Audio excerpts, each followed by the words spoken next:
Auzubillahiminasyaitonirrajim. Bismillahirrahmanirrahim. Alhamdulillahirabbil alamin wassalatu wassalamu ala Rasulillah wa ala alihi wa sahbihi ajma'in. Alhamdulillah. Bersyukur kepada Allah Subhanahu wa taala, sahabat-sahabat yang dikasihi Allah Subhanahu wa taala. Pagi ni alhamdulillah selamat datang ke muka surat 544. Jadi kita pada hari ini insya-Allah akan membaca tadabbur, akan melihat tadabbur daripada muka surat 544 Al-Quran. Hari ini insya-Allah kita akan bersama-sama masih lagi di surah Al-Mujadalah ataupun Al-Mujadilah ayat 12 sehingga ayat 21.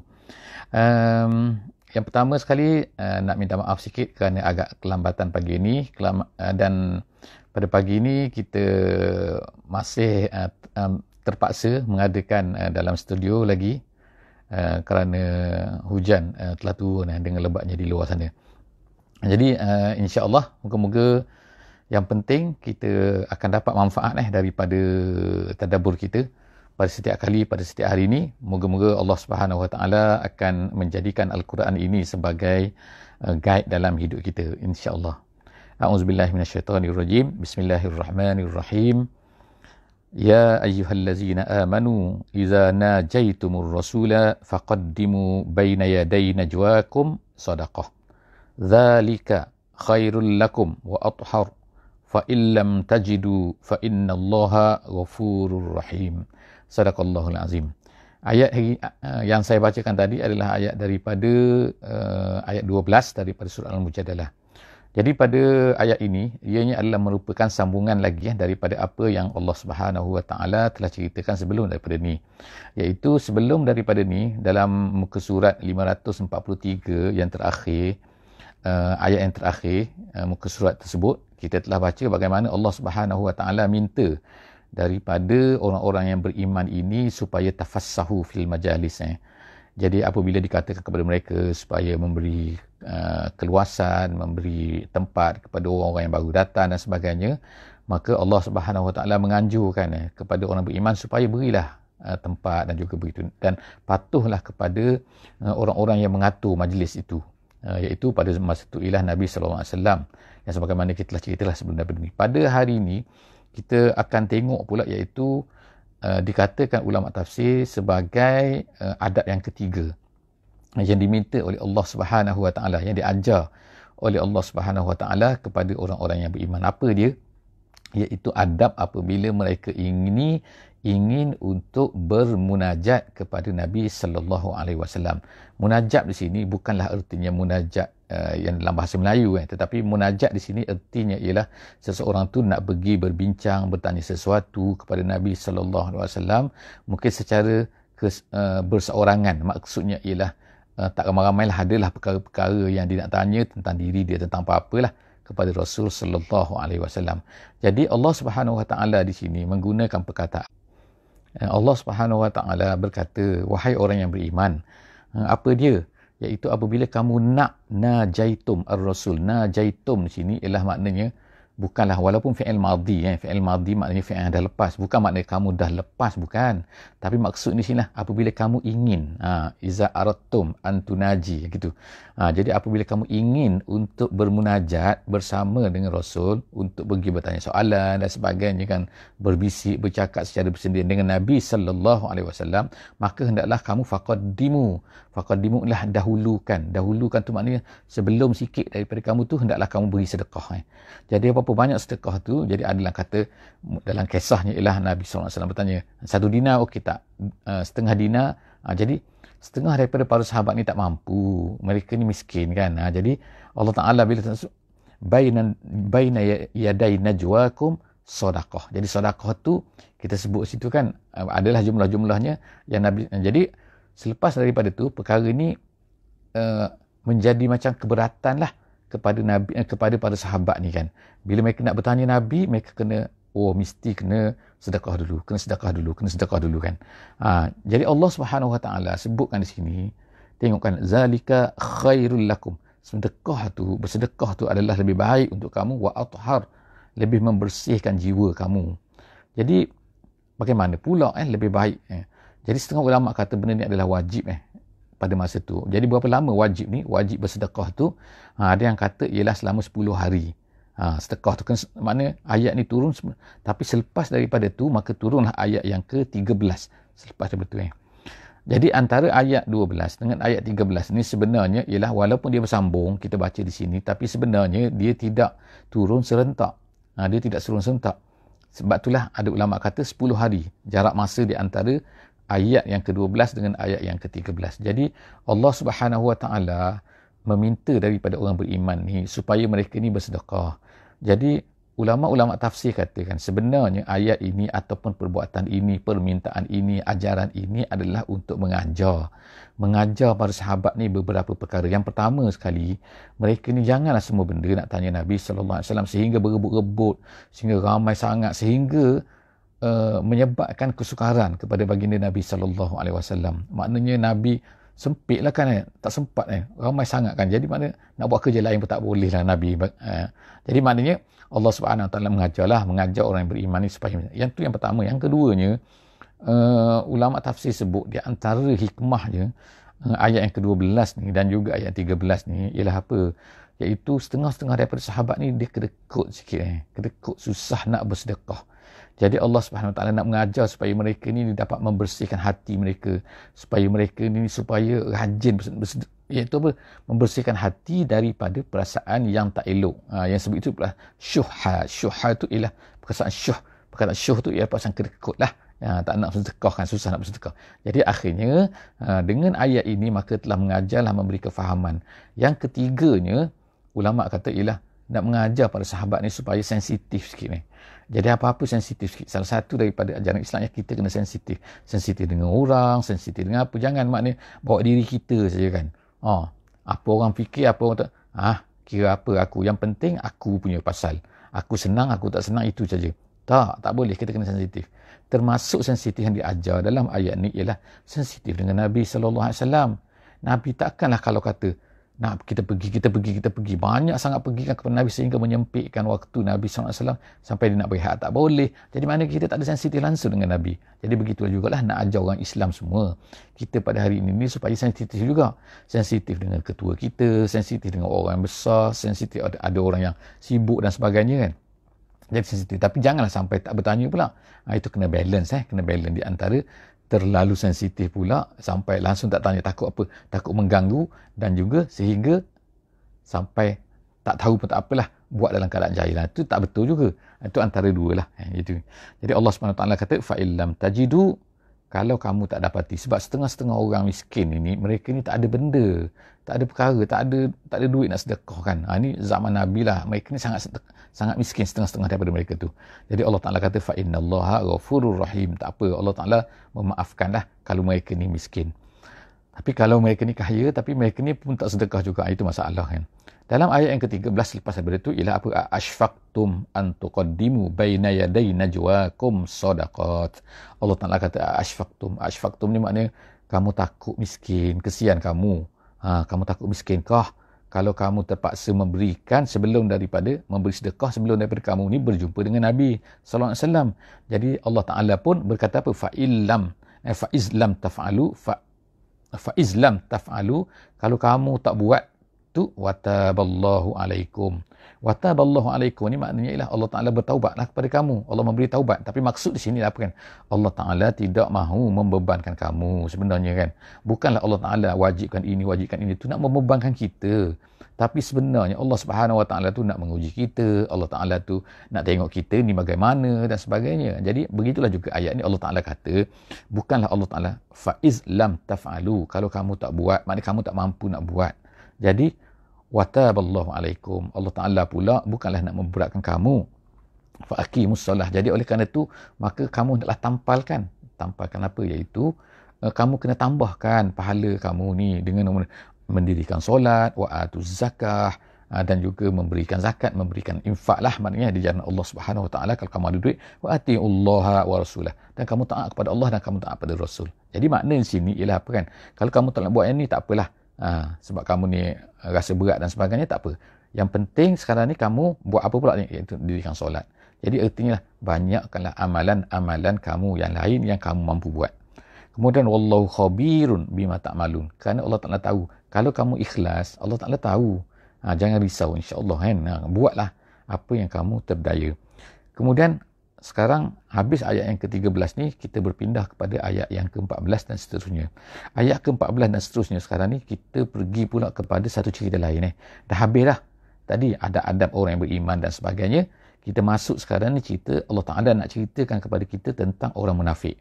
Sebagaimana kita kata bahawa surah Mujadalah ni, surah Mujadilah ni adalah surah yang turun di Madinah. Salah satu daripada masalah yang berlaku di Madinah yang tak pernah berlaku di Mekah ialah apa? Iaitu apabila Nabi berhijrah ni adalah satu kelompok manusia ni. Terutama berlaku selepas daripada peperangan Badar. Selepas peperangan Badar timbullah satu golongan. Sebab Nabi dah menang dah. Dalam peperangan Badar ni, Nabi dah menang melawan dengan orang-orang Quraisy. Bila Nabi menang, maka setengah-setengah orang ni yang kafir, yang berada di Madinah ni, mereka rasa tak sedap hati dah. Kalau mereka berterusan dalam keadaan kafir, nanti susah tinggal di Madinah ni sebab Muhammad ni dah kuat. Jadi akhirnya mereka pun berpura-pura lah menunjukkan bahawa mereka pun beriman juga. Jadi oleh itu mereka pun dipanggil sebagai munafik. Tapi sebenarnya hati mereka tidak beriman. Jadi Allah Subhanahu Wa Taala bongkarkan semua kan. Bongkarkan perangai mereka, bongkarkan sikap mereka, bongkarkan apa yang ada dalam hati mereka. Mereka fikir kalau mereka munafik, orang tak tahu. Ingat Allah Ta'ala tak tahu. Allah Ta'ala bongkar. Jadi Allah Ta'ala bongkarkan perkara ni semua supaya apa? Supaya kita ni beringat. Allah catatkan perkara ni dalam Quran sebab apa? Sebab perkara ni akan berlaku sampai hari kiamat. Iaitu apa? Geruk yang jenis macam ni. Orang yang macam ni. Walaupun kita tak boleh melabelkan orang. Kita tak boleh kata orang yang munafik. Tapi kita boleh kenali sifat-sifat munafik ni supaya tak ada pada kita.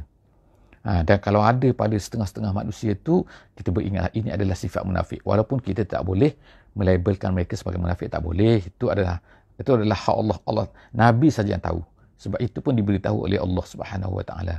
Jadi dalam ayat yang ke-14 seterusnya kita akan tengok Allah Taala kata alam tara. Alam tara, tidakkah kamu lihat?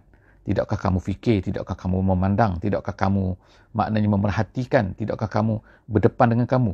Ilal lazina tawallau qauman ghadiballahu alaihim. Orang yang mana tawallau ni maknanya mengambil sebagai pimpinan, mengambil sebagai orang-orang yang menolong mereka kan, orang-orang yang akan diceritakan kepada mereka, orang-orang yang diminta nasihat. Kita cerita kat sini bukan maknanya minta nasihat kepada orang kafir tak boleh, tapi maknanya dalam perkara-perkara agama tak boleh minta nasihat daripada orang kafir. Mereka tu kafir, mereka sendiri pun tidak beriman. Macam mana mereka nak memberi nasihat kepada kita tentang agama kita, tentang Islam kan? Jadi Allah Subhanahu Wa Taala sebut ni, tak kamu lihat ke kepada ada sejenis manusia tu, sekumpulan daripada kamu tawalla qauman ghadiballahu alaihim. Siapa dia qauman ghadiballahu alaihim? Iaitu dalam Al-Fatihah kita baca al-maghdub tu maknanya yang dimurkai, yang Allah Ta'ala benci, yang dimarahi oleh Allah Ta'ala. Jadi di Madinah ni ada Yahudi. Jadi orang-orang munafik ni dia berkawan baik dengan Yahudi. Bukan sekadar berkawan baik biasa, bukan bertani, berniaga, bukan. Tapi maknanya berkawan baik, meminta nasihat, macam mana nak menentang Islam, macam mana ni tentang Muhammad ni. Dan mereka ni membekalkan kepada orang-orang ghadiballahu alaihim ni dengan maklumat-maklumat, cerita-cerita tentang orang Islam ni kepada orang-orang ni. Jadi mereka ni lebih dekat lagi. Sebab tu Allah Ta'ala sendiri kata tawallau. Daripada al-wilayah lah kita kata kan. Jadi mereka ni mahum minkum. Allah Ta'ala kata mereka ni bukan daripada kalangan kamu. Maknanya dia bukan Islam dia ni. Orang munafik ni bukan Islam, bukan daripada kalangan kamu. Lepas tu Allah Ta'ala kata wala minhum. Dan dia tidak pula daripada orang Yahudi tu. Maknanya dia bukan orang Yahudi. Maknanya kita nampak dia bukan Yahudi, tapi sebenarnya dia bukan daripada kita juga, bukan daripada orang beriman, dan mereka ni bukan daripada dia. Maknanya dalam setengah ayat yang lain Allah Ta'ala gunakan istilah apa? Iaitu muzabzabina bainaha. Maknanya sekali ke sana, sekali ke sini, sekali ke sana, sekali ke sini. Dalam bahasa, kalau setengah-setengah bahasa lah, di Semenanjung Malaysia dia kata keluk-kelek. Itu bahasa kampung lah ni. Keluk-kelek tu sekali macam ni, sekali macam ni, sekali pihak sini, sekali pihak sini. Apa ni? Gitu kan. Maknanya tidak ada pendirian lah dia nak ceritanya. Jadi Allah SWT sebut sini apa? Iaitu dia kata ma hum minkum wala minhum wa yahlifuna 'alal kadzib wa hum ya'lamun. Dan dia telah bersumpah Dia main-main dia sumpah ni. Iaitu bersumpah kata apa? Bersumpah kata kami tak, kami ni beriman, kami beriman. Wa yahlifuna al-kazib. Tapi sebenarnya mereka ni dusta. Kazib Allah Ta'ala kata. Wa hum ya'lamun. Dan mereka tahu bahawa mereka ni kazib. Mereka tahu bahawa apa yang mereka cakap sebenarnya tak betul. Tapi mereka ni bersumpah sana, bersumpah sini. Nak mengatakan bahawa mereka ni betul. Allah kata, a'addallahu lahum azaban syadida. Allah sediakan untuk mereka ni azab yang pedih, untuk mereka azab yang besar, azab yang bersangatan. Innahum sa'a ma kanu ya'malun. Itulah seburuk-buruk. Mereka ni seburuk-buruk apa yang mereka buat. Ni perbuatan yang sangat buruk lah ni. Perbuatan macam ni kan. Kalau nak clear kat Yahudi, clear jadi Yahudi. Kalau nak jadi mukmin, mukmin betul-betul. Allah Ta'ala kata seterusnya ialah apa? Ittakhazu aymanahum. Allah bongkar lagi. Mereka ni mengambil aiman. Aiman ni sumpah maknanya. Mereka ni mengambil sumpah-sumpah mereka ni sebagai junnah. Maknanya menjadikan junnah ni ialah perisai. Iaitu yang digunakan oleh orang lah. Untuk apa ni? Dia perkataan junnah ni daripada perkataan jannu.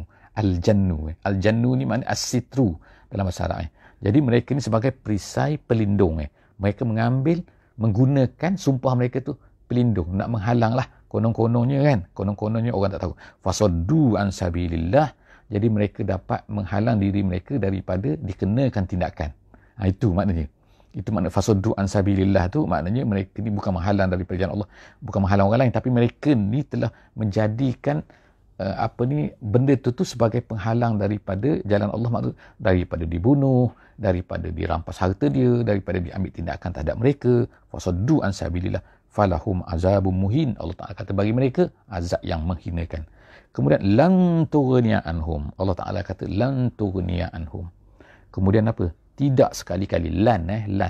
Bukan lam. Lan. Dengan lan. Bila lan nun ni, artinya sekali-kali tak akan.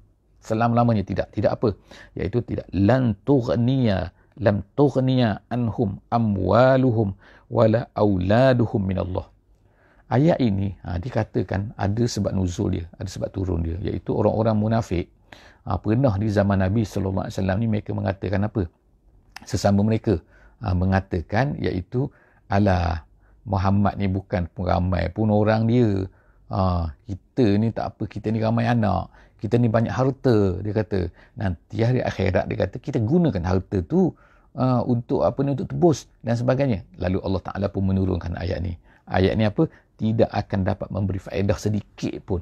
Tak akan dapat mempertahankan mereka sedikit pun. Apa ni? Harta mereka, amwaluhum wala auladuhum. Anak-anak ni maksudnya penyokong ke. Jadi maknanya datanglah dengan petition bawa petition tu 1,000 juta pun bukan. Maknanya penyokong ramailah. Tak langsung tak beri manfaat kepada Allah Subhanahu Wa Taala. Jadi Allah Subhanahu Wa Taala kata tidak langsung dapat minallahi syai'ah, dapat menghalang memberi apa-apa pun kepada Allah. Ulaika ashabun nar, mereka ni penghuni neraka, hum fiha khalidun, dan kekal pula. Bahkan dalam ayat yang lain Allah Ta'ala kata orang-orang munafik ni fid darkil asfali minan nar, bahkan berada di bawah sekali. Di bawah ni maknanya di tengah-tengah, tak boleh keluar dah. Tak boleh keluar, tak ada chance nak keluar, maknanya kekal selama-lamanya dalam tu. Jadi wal-iyazubillah daripada seterusnya ialah ayat yang ke-18. Ayat yang ke-18 Allah Ta'ala berkata yauma yab'atsuhumullahu jami'an fayahlifuna lahu kama yahlifuna lakum. Ini sampailah hari akhirat. Allah cerita pula ni kan apa yang akan berlaku ni. Hari akhirat maknanya orang-orang munafik ni tak cukup. Dengan dunia saja tak cukup. Mereka ni bersumpahlah macam-macam kepada orang-orang yang beriman. Di akhirat apa lagi? Mereka nak bersumpah lagi. Tu yang pelik tu kan. Di hari akhirat mereka nak lari lagi, nak mengelak lagi daripada hukum yang telah ditetapkan oleh Allah Subhanahu Wa Taala. Apa kata sini? Yauma yab'atsuhumullah. Pada hari mereka ni dibangkitkan. Fayahlifuna lahu kama yahlifuna lakum. Allah Allah Taala dah bangkitkan mereka dari kiamat tu. Dia nak bersumpah lagi di depan Allah. Dia nak katakan bahawa tak betul. Dia nak tipu Allah tu. Tengok tu kan. Depan Allah pun dia nak bersumpah. Fayahlifuna lahu, situ ialah Allah Subhanahu Wa Taala. Kemudian kama yahlifuna lakum, sebagaimana mereka ni bersumpah kepada kamu wahai Muhammad, kepada orang beriman semasa di dunia. Maknanya semasa di dunia mereka dah bersumpah dah. Tapi di akhirat ni mereka nak bersumpah kepada Allah Subhanahu Wa Taala. Jadi fayahlifuna lahu, Allah Taala kata wa yahsabuna annahum ala syai'. Mereka ingat mereka ni hebat sangat ke? Mereka ingat ada apa ke mereka ni? Wa yahsabuna annahum ala syai'. ala syai', no way lah kata, no syai', tidak ada apa pun mereka ni. Ala innahum humul kazibun, Allah Ta'ala kata mereka ni penipu.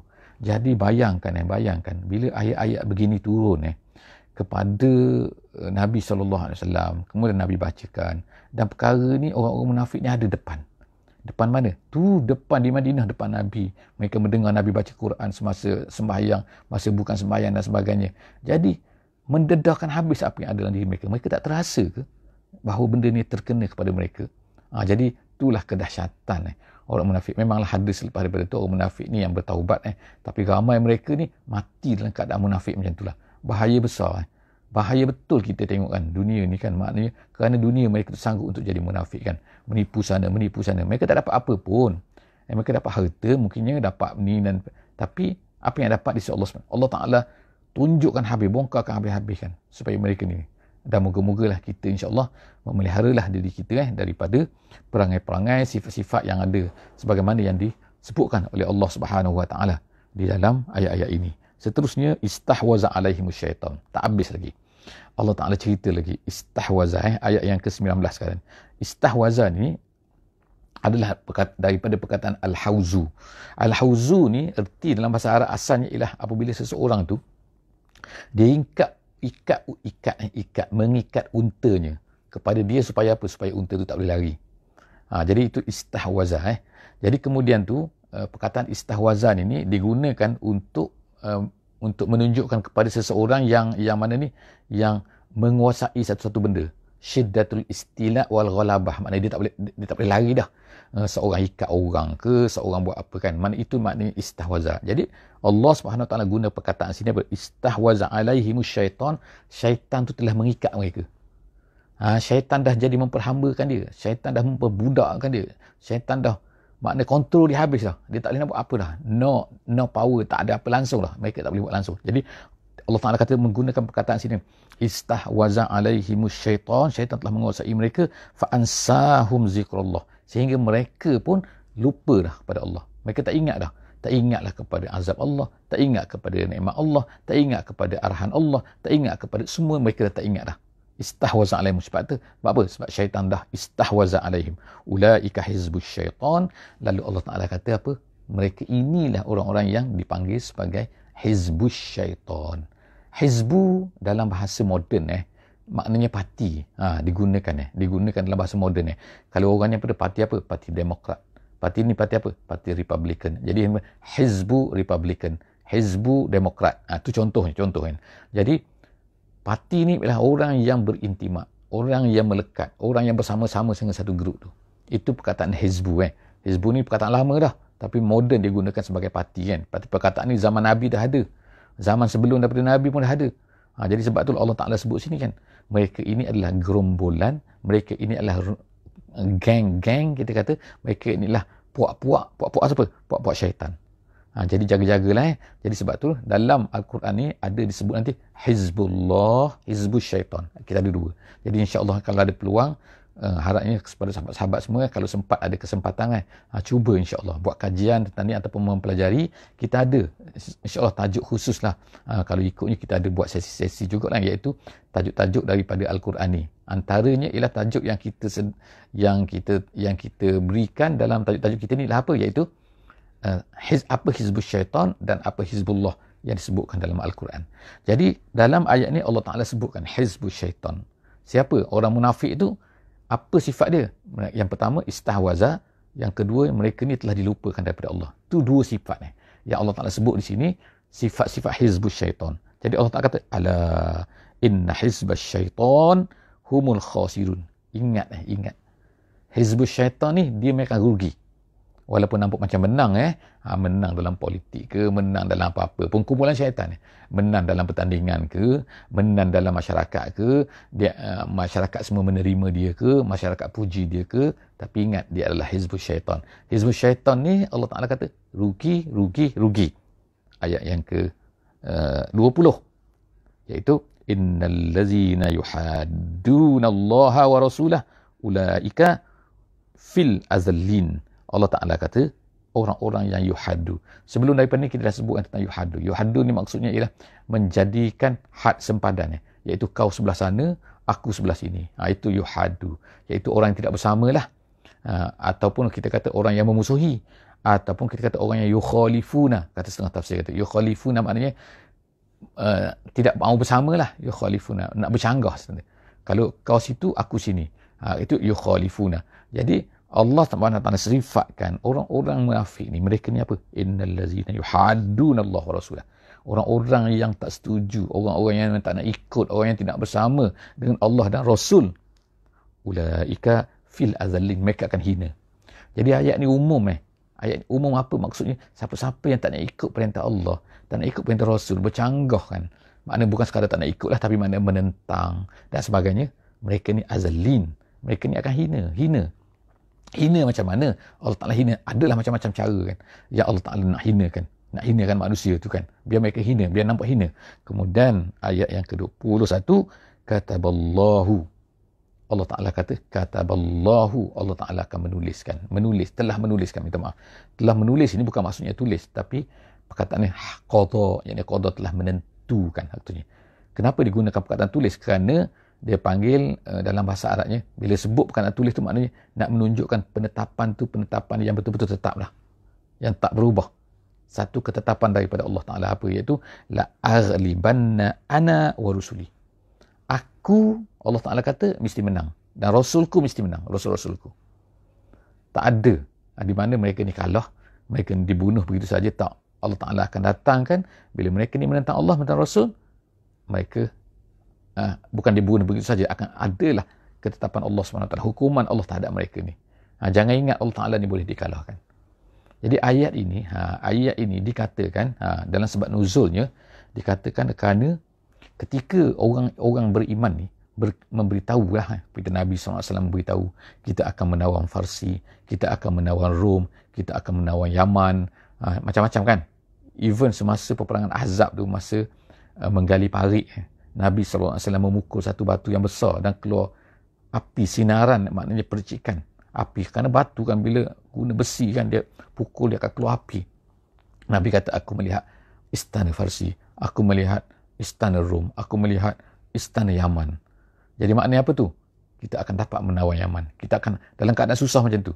Jadi bila Nabi SAW dan juga orang Islam memberitahu benda-benda ni kan, orang munafik ni dengar, dia kata, Allah, dia kata, nak tawan Parsi, boleh lawan dengan orang Quraisy, boleh lah. Nak lawan dengan orang Arab yang miskin, yang lemah, yang sikit tu boleh lah. Ni nak lawan Farsi, nak lawan Rom. Tahu tak Rom tu apa? Kuasa besar yang terbesar, berjuta, beribu-ribu, puluhan ribu, ratus ribu tentera-tentera dia. Jadi makna sini, orang-orang munafik ni, tak, dia menerbitkan rasa lemah di kalangan orang Islam ni. Takkan kita boleh lawan? Tak boleh, tak mungkin. Jadi bila mereka berkata macam ni, lalu turun ayat ni. Ayat ni apa? Iaitu Allah Ta'ala kata, kataballahu la'aghlibanna ana. La'aghlibanna ana. Aku pasti akan menang. Ana wa rusuli, dan Rasul-Rasulku. Innallaha qawiyyun aziz. Allah ni bersifat qawi. Allah ni bersifat aziz. Kamu tak kenal ke? Allah Ta'ala kata, nak apa-apa kun fayakun je. Bukan susah pun. Jadi dengan ayat itu, insya-Allah kita berakhir hari ini.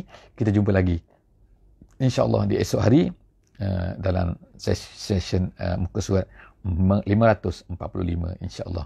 Setakat itu saja. Jangan lupa insya-Allah untuk share, untuk letakkan link, untuk sharekan letak saja link video kita ni dalam semua Facebook dalam dalam chatting you all insya-Allah semoga manusia semua dapat manfaat daripada sesi kita ini, insya-Allah. Mereka nak tengok, mereka tak tengok, itu terserahlah kepada mereka kan. Tapi usaha kita ialah kita letakkan link, kita sharekan dalam Facebook masing-masing, insya-Allah. Moga-moga Allah Subhanahu Wa Taala akan memberi pahala kepada kita walaupun kita mungkin sedang berehat insya-Allah. Wallahu a'lam bissawab. Subhanakallahumma wa bihamdik, nashhadu an la ilaha illa anta, nastaghfiruka wa natubu ilaik. Bismillahirrahmanirrahim. Wal 'asri innal insana lafi khusr illa allazina amanu wa 'amilus shalihat wa tawasaw bil haqqi wa tawasaw bis sabr. Wassalamualaikum warahmatullahi wabarakatuh.